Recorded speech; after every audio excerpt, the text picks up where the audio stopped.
कहा जाता है व्यक्ति को अपने चरण दृढ़ रखने चाहिए, कि जहां चरण होंगे उसी के अनुसार मार्ग होगा, उसी के अनुसार लक्ष्य भी होगा। किंतु क्या केवल इन चरणों पर ध्यान देना ही पर्याप्त है? नहीं, इससे कहीं अधिक महत्वपूर्ण होता है आचरण। जैसा आपका आचरण होगा उसी दिशा में आपके चरण होंगे। यदि आपका आचरण उचित हुआ, श्रेष्ठ हुआ, तो देखिए आप पर्वत के शिखर पर भी पहुंच सकते हैं।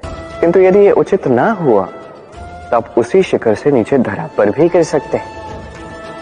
हां, गति के लिए चरणों पर ध्यान देना अति आवश्यक है, किंतु प्रगति के लिए आचरण ही अति आवश्यक है। हम सब के जीवन में कभी न कभी पत्थरों का योग होता ही है। ये संसार हम पर कभी न कभी पत्थर बरसाता ही है। कभी हमें बुरा समझकर, कभी हमें असफल मानकर, कभी हमें बुद्धिहीन मानकर, कारण बहुत सारे हैं। किंतु इन पत्थरों से हमें चोट खानी है या नहीं, ये हमारे हाथ में है। या तो आप इन पत्थरों से चोट खाकर आंसुओं में डूबे रह सकते हैं, या यदि आप चाहें तो इन पत्थरों से सेतु बनाकर समस्या का सागर पार कर सकते हैं। निर्णय आपका है। ये पत्थर प्रतीक है हमारी निंदा का, हमारी आलोचना का। जो इस आलोचना को नकारात्मक ले गया वो केवल कष्ट ही पाएगा, और जिसने इस आलोचना को विकास का आधार बना लिया वो सफलता के शिखर चढ़ेगा। इसलिए स्मरण रखिएगा, आलोचना आपका शत्रु नहीं, आपका सबसे बड़ा मित्र है। क्या आपने कभी दर्पण देखा है?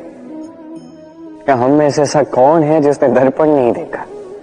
सभी ने दर्पण देखा है, दर्पण में स्वयं का प्रतिबिंब भी देखा है। किंतु किसने सोचा कि उस दर्पण के पीछे क्या है, उस प्रतिबिंब के पीछे क्या होगा? होता कुछ ऐसा है कि उस कांच के पीछे एक धातु की परत चढ़ाई जाती है, जिस कारण से जब हम देखते हैं तो हमें अपना प्रतिबिंब दिखता है। अर्थात कांच को कुछ इस प्रकार कर दिया गया है कि प्रकाश जिस ओर से जाता है उसी ओर पुनः वापस लौट के आता है, तभी वो दर्पण कहलाता है। यही है जीवन का सत्य भी। यदि हम अपना पूरा ध्यान केवल लक्ष्य की ओर केंद्रित करते हैं, यहां वहां नहीं भटकते हैं, तो न केवल हम अपना लक्ष्य प्राप्त करने में सफल होते हैं, बल्कि हम दूसरों का मार्गदर्शन करने में भी सफल होते हैं। तो क्या आप बनना चाहेंगे ऐसा व्यक्तित्व? चयन आपका है। मस्तिष्क मेधा सभी मनुष्यों के पास होती है। इसका वर्गीकरण किया जाता है 3 स्तरों में: निम्न, मध्यम और उच्च। अब वो व्यक्ति जिनकी मस्तिष्क मेधा निम्न स्तर पर है, वो किस विषय में बात करते हैं, वार्तालाप करते हैं? क्या है वो विषय जिनके विषय में ये सोचते हैं? लेन देन, लाभ हानि, संबंध, उतार चढ़ाव, छोटी छोटी जीवन की ये बातें। इसके ऊपर इनके विचार, इनकी बातें जाती ही नहीं। अब जो व्यक्ति ऐसे होते हैं जिनकी मस्तिष्क मेधा मध्यम स्तर पर है, वो व्यक्ति क्या करते हैं, किस विषय में बात करते हैं? जीवन की घटनाओं के विषय में बात करते हैं। क्या हुआ था, कैसे हुआ था, कैसे उसे और अधिक श्रेष्ठ आज बनाया जा सकता है। और वो व्यक्ति जिनकी मस्तिष्क मेधा उच्च स्तर पर होती है, वो क्या विचार करते हैं, वो किसके विषय में वार्तालाप करते हैं? वो सोचते हैं कि कैसे अपने ही विचारों को और अधिक श्रेष्ठ हम बना सकते हैं। वो सोचते हैं कि कैसे स्वयं के इन अवगुणों को हम दूर कर सकते हैं, क्योंकि ऐसा करने से ही जीवन अपने आप श्रेष्ठ हो जाता है। अब मस्तिष्क मेधा हम सभी के पास है, बस आवश्यकता है तो चयन करने की कि कौन सा स्तर हमें अपनाना है। यदि आज के इस समय में आप निम्न स्तर पर भी क्यों ना, स्वीकार करो, चिंता की बात नहीं है। अब भी आप चयन कर सकते हो उच्च स्तर पर पहुंचने का। वही चयन कीजिए, जीवन को श्रेष्ठ बनाइए। सोच, ये सोच सच बनकर सामने आती है, ये कठोर सत्य है। क्योंकि सोच ही वो बीज है जो सत्य रूपी पौधे को जन्म देता है, उसे विकसित करता है। अब सोचिए, यदि ये बीज ये अकड़े का हुआ तो ये छाया नहीं, ये केवल कांटे देगा। वहीं यदि ये बीज बरगद का होगा तो वो एक ऐसे वृक्ष में विकसित होगा जो अनेक वर्षों तक, अनेक पीढ़ियों को छाया देगा, पंछियों को घर देगा। उसी प्रकार ये सोच, यदि ये सोच छोटी सोच हुई तो आपको शंकाएं ही देगी, यदि ये सोच बड़ी हुई तो आपको समाधान देगी। तो सोच समझकर अपनी ये सोच चुनिए। ये सोच आपको शंका भी दे सकती है, समाधान भी दे सकती है। क्या चुनेंगे आप, शंका या समाधान? छोटी सोच या बड़ी सोच? किसी नदी को देखिए, वही आकार, वही स्थान, बस बहते जाती है। इसमें कभी कुछ अपद्रव्य डाल के देखिए, आप देखोगे ये अधिक समय तक वहां नहीं टिकता। ये नदी के साथ बह जाता है, बहते बहते सागर में समा जाता है और अंततः सागर उसे तट पर निकाल फेंक ही देता है। कुछ इसी प्रकार हमारे विचार भी होने चाहिए, एक स्थान पर इकट्ठा नहीं रहने चाहिए, इनका संवाहन होते रहना चाहिए। तभी हमारी मति, हमारी नीति और हमारी स्मृति, ये तीनों श्रेष्ठ रह सकते हैं। और यही अंतर है तालाब और नदी के मध्य में। नदी में जल सदैव बहता है, इसलिए पवित्र रहता है, शुद्ध और साफ रहता है। वही तालाब में सब कुछ इकट्ठा हो जाता है और इसलिए वो अपवित्र हो जाता है।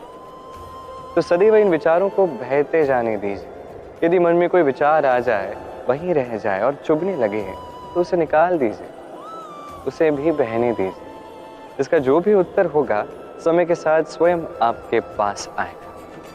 आप बस नदी की भांति बहते जाइए। इस पुष्प को देख लीजिए, ये सुगंध जो पुष्प देता है, ये जैसे मेरे मन को उल्लासित कर देती है, जैसे मेरे मन में ऊर्जा सी भर देती है ये सुगंध। किंतु विशेष बात तो यह है कि पुष्प को यह कार्य करने के लिए किसी प्रशंसा की आवश्यकता नहीं है। यही है प्रकृति की सीख। जो सच्चा होता है, जो सत्कर्मी होता है, उसे प्रशंसा की आवश्यकता ही नहीं, क्योंकि उसके कर्म ही उसकी सुगंध होते हैं। देखिए, इत्र जो है वो नकली फूलों पर लगाया जाता है, सच्चे फूलों को इसकी आवश्यकता ही नहीं। इसी प्रकार आप भी कर्म करते जाइए एक शुभ भाव के साथ। इस मन को सदैव सदैव शांत रखिए, साफ रखिए।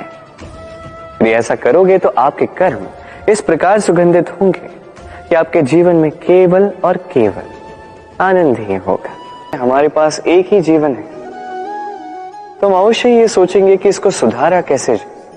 हर एक व्यक्ति सोचता है कि मैं क्या करूं जिससे ये जीवन सुधर सके, कौन सा कर्म करूं, कौन सा पुण्य करूं,